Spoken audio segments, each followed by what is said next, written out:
So I'm gonna answer this from a macro perspective, and then we'll talk about when we go over a game. We can talk about tempo a little bit more. Okay. So let's just look at the champions in this game.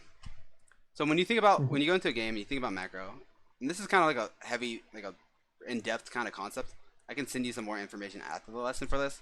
I don't think it's really that important that you understand this generally, but to answer your question, you have to understand this at least a little bit. hmm So we're gonna imagine we're 20 minutes, 25 minutes into the game. Okay, hmm who do you think pushes in a 1v1 scenario between you and Mordekaiser at 20 to 25 minutes? Um, 20 to 25 minutes. If Mordekaiser takes short trades, and he's like a better player than me, No, there's no then point of he thinking of it pushes like back. that because this person's your rank, right? Okay, So, if we're the exact same skill level, and the then score is 0-0-0. Who pushes? Tryndamere. Okay, and let's say you're what are you? Blue team in this game? It Well, doesn't I matter. would hold a freeze. I would hold a freeze in the top lane, but Well, that's not what we're talking about right now okay. because you shouldn't freeze in this scenario. We're talking about macro and hmm like how do you win the game? Um, so we were saying you push, right? Yeah. So the question you should ask yourself after you identify who pushes in the split push is now in this 4v4 middle, who pushes? So we're Um, talking Nocturne, Syndra. If I can zoom in, maybe it's bigger. Jin deals a lot of damage. Syndra would clear wave fast.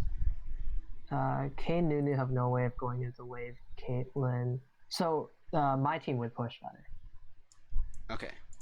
Well, so let's think about how they could try to stop this from happening.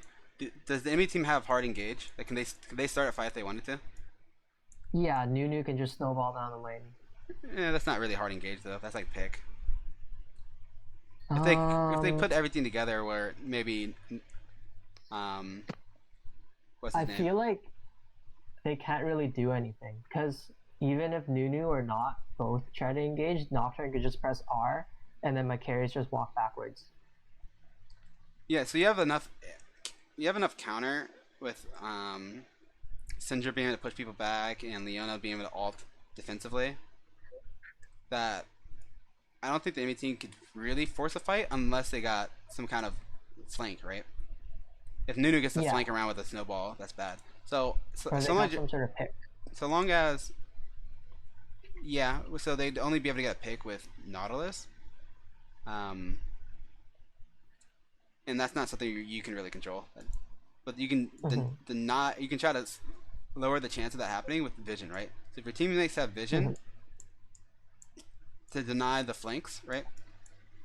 Then hmm that means in this scenario, you think the top laner or you and the mid will both have priority, which means you're hmm winning, right? If you both have priority, that means you guys both get priority. You guys go to Baron, you sweep all the wards, and you place wards. You go back in your lanes, you push up, you bait the Baron, you wait for someone to come over, you kill them, you do the Baron, or you nothing happens, you push the lanes, then you go do the Baron, and if they're too afraid to come check it, you guys get the Baron. So when you have priority in both lanes, you pretty much automatically win eventually because in between the lanes after you push it up, you guys have all the space, right? So you can go do Yeah, whatever you want in this time that you have space. yeah. And so, based on what we've gone over so far and what you believe, because I'm not like fixing your answers right now because it doesn't really matter. What matters is whether you understand what I'm talking about, which is in this 1-4 macro scenario, you have double priority, which means you win. Which means that your answer to your question, should I split push, is yes. Okay. Now, the one thing you have to be wary about is what if you're split pushing and this guy just doesn't come? He doesn't care. And he decides to go middle. Who pushes then? Yeah. Um, when that guy comes, I feel like because they have like three tanks that they can kind of walk forward, and Okay. because Leona's not really too tanky, like in that way, she can't really do anything about it. Okay, So that's my fine. people have to fall back. Yeah. Okay, now we just have to start thinking a little bit ahead again. So your team's being sieged. Yeah. Can your team hold a defense So there's two things you have to think about. Can the enemy team dive your team? If they can just dive and kill all your teammates, then you're doomed, right? Could they just dive your team or no? Um, Possibly, I think. I'm not sure. It is spooky. They definitely have some champions that are decent at diving, right? Nautilus is really Yeah, good for forcing the fight. Mordekaiser can ult that's somebody, and yeah. Kayn is good at doing it. The only champion that really sucks for diving is Caitlyn, but it Mhm. is kind of spooky, right? Syndra and Jhin don't have escapes. Nautilus is pretty bad in this kind of situation. Leona's Mhm. good, so I actually would be kind of afraid that they could dive our team, right? Yeah. We Because we don't even have that good of wave clear. So the enemy team siege in a scenario where their top laner groups is too good. We're gonna die, which Yeah. means we can't split push anymore because if they just die, we lose anyway, right? Mhm. And so you can see what's correct in this game is actually dependent on how does this player react. How does this Mordekaiser react? If the Mordekaiser gets baited to try to defend you, you're doing a right thing. The Mordekaiser just ignores you to group and they just dive your team, you're doing the wrong thing. Okay. Now, here's the thing though. If you're mid, who wins 5v5? So, like, who pushes in a 5v5 scenario? Um, if I was mid, I don't have enough experience to say. It's okay. I'd rather I you would think just guess for now because I'm just trying to prove a point. I would guess that if I stood in front of my carries, that they would go after me and I would die. No, no, And if no. I stood Just behind my don't carries, think like that. Think like the. It's like this right now. The waves are coming. Which team is gonna push each other into the tower? um,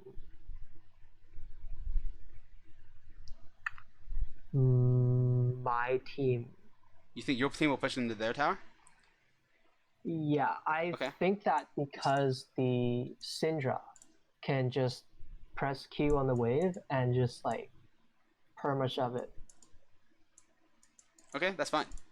Now we're gonna go back to the other question, just like we did before.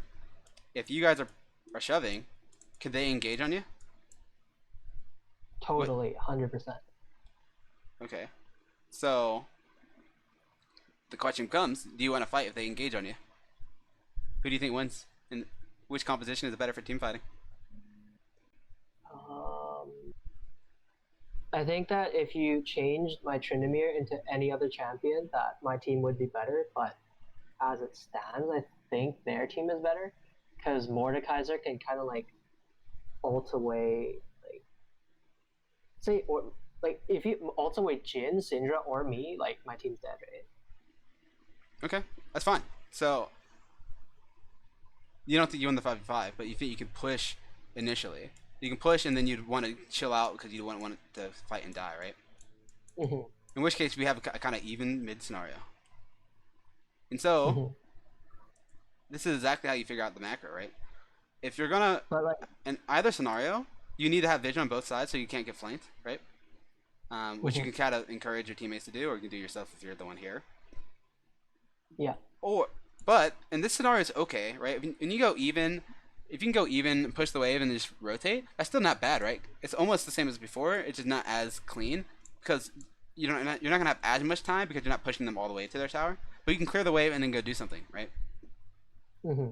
Um, I really wonder in this game, if like let's say if my team was like piloted by like like the hive mind, so like let's say five of me played the champs, mhm. um could we have just like like Tryndamere freezes, Syndra freezes, Kane. I know this Kane, I remember this game, the Kane keeps overextending in mid lane, so I know he would overextend, so as long as So this Nocturne is kind of caps a the push. issue with what I was saying with before.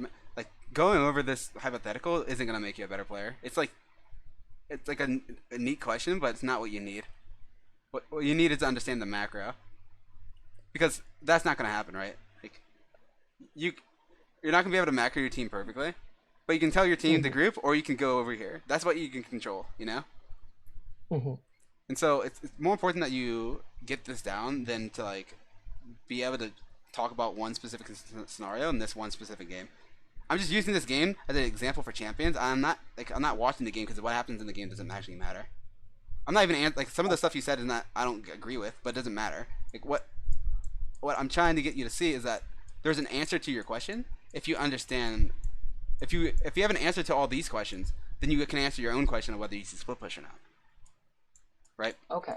Because so we have two examples. We can go middle, get a little bit of priority, and then roam with our team and maybe try to go for picks, or we can split push, and if we can bait Mordekaiser to coming top, then we win. And so what you could do in this game is start split pushing and see whether Mordekaiser is going to group or whether the enemy team is going to try to dive us. And if Mordekaiser keeps defending, we keep split pushing. If Mordekaiser keeps grouping, we group. Right? So we were able to figure out the macro by understanding who wins in each scenario. We win in a 1-4. If we get them the 1-4 with us, we win. If we group together, we win. It's just not as good as when we were splitting. There is one other option to this where you start thinking about like, what if you did 1-3-1? But that's not really necessary right now. Also, it's not very good for your team. And so we were able to answer your question there, right? Like, should I split? It's going to be based on the answer of these. So in this game, that's how it works. That's not the way it's going to work in every game. Some games, you're going to be splitting, but you're playing against Mundo, and you can't push against them until like 40 minutes, right? In which case, you're going to be pushed. And then maybe split pushing is actually a bad thing. You might have a better chance if you group.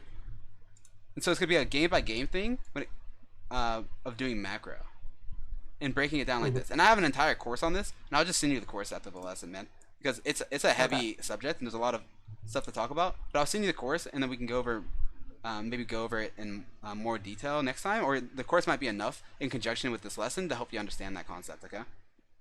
Okay. All right. Do you have any more questions on your list? Because we have 10 minutes now, and I don't have time to go over Tempo. Tempo's like a 30-40 minute thing. Yeah, that's true. That's true. Well, we just answered the do comps matter. They do in this sense, but they do not. I do not want you to switch your champion based on the comp at all. Yeah. I want you to pick your champion and then figure out what you should do based with that comp. Eventually, they do matter. They matter a lot more later, but they don't matter for you now. What do I do when I get auto-filled? Play the same champion every game. So right now we're playing mid top, right? If you get jungle, I mean, you have so many games. You probably have a good example for most of the roles. Let's look. You get jungle. I have a lot of jungle games. I used to play jungle. Yeah. Let's watch it. I can play Kindred. I can play. Play Kindred. No, don't. You have one. You only have one champion for each autofill role. So play Kindred if you get jungle. If you get support, I guess you play Karma. Yeah, you play Karma. If you get AD, what do you have any history with this? AD, I play Annie. Okay. I actually think that's fine. Although I would like your Sivir had a good start, your Ashe had a good start. I'd probably have you play Ashe. Okay. If your Annie was doing better, like let's say you were rocking like Annie a 70% win ratio. Way better. Yeah. Then I would have you play Annie. Like the same way, if you're Tryndamere right now, you were doing like really well in recent history. I'd have you play Tryndamere jungle. I might even have you play Tryndamere AD. Like I don't care what role you're in. I care about what archetype you have. Yeah. That's why I said like my video is called "Roles Are Useless." Because if you have the same archetype, the way you see the game is gonna be like we just talked about Tryndamere, but the way we broke that down would be true for every split push champion. It's not even a Tryndamere specific thing, right? It'd be the same thing. Garen? Yeah, we talk about it with Garen, we talk about Renekton, whatever. It's just a way of that's the way of seeing the game as a split pusher, right? Yeah. And so that will translate if you're playing Tryndamere top, middle, whatever. It would still come up to the same answer, right? Okay. That's why like what role you're in doesn't really matter that much. Mhm. Okay. Any more questions? Um, Practice schedule. So here's the thing.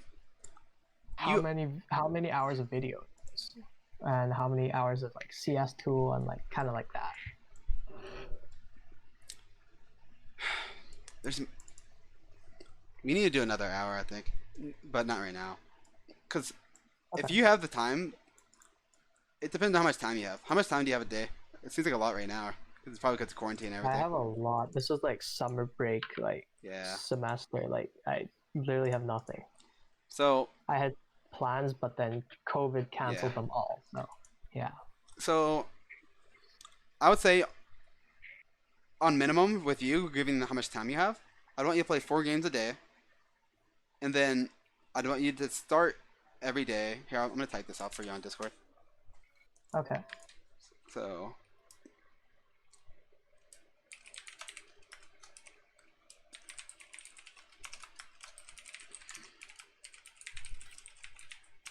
So I want you to do aim practice, then kiting and sequencing, um, which I haven't taught you yet, but eventually I will. I'll probably teach you that next. And then 4 games. Now, with me, I always did. Or here, I'll write it like this. Write notes, do short peer or short VOD reviews slash peer reviews. And then if you want, you can start your day with VOD review, peer review, or coaching. Coaching. So generally, you would start your day going over your a replay, but you're always going to watch your replays with something like very specific in mind. Right now, I haven't taught you an in-game concept. Well, I have, but you haven't played a game with the in-game concept, so there's nothing to watch. I don't want if you've been watching VODs right now, like don't watch VODs if you don't know what you're looking for. Now you have something to look for, though, right? Now, when you play your Tryndamere game, you have a drill. Your drill is before your game, like before your game starts, or at least before you have to start CSing and stuff. You need to tell me, is your objective to 1-4 or to 5-5, or is it variable like this game was, or 0-5, I guess. Is it variable like this game? You should write your note before the game. Like it needs to be written before the game. It should be would have been in this game. I'm going to 1-4 split unless Mordekaiser doesn't come with me, in which case I'm going to group. That would be like the line you'd write, and then that way when you are done playing the game and you rewatch your replay, you can see, did I listen to my own advice? You might see, oh, I started grouping, I didn't even check whether Mordekaiser would split push with me. Or you might see that you split push and then Mordekaiser came, but you still got baited to go with your teammates. And so by writing that thing out before all your games, you give yourself something to review and keeps you accountable for your actions. Right? Okay. So now you have a drill to do before your game starts, and you have something to look for after your game's over. Mm-hmm. Instead of watching your replays with like nothing specific to look.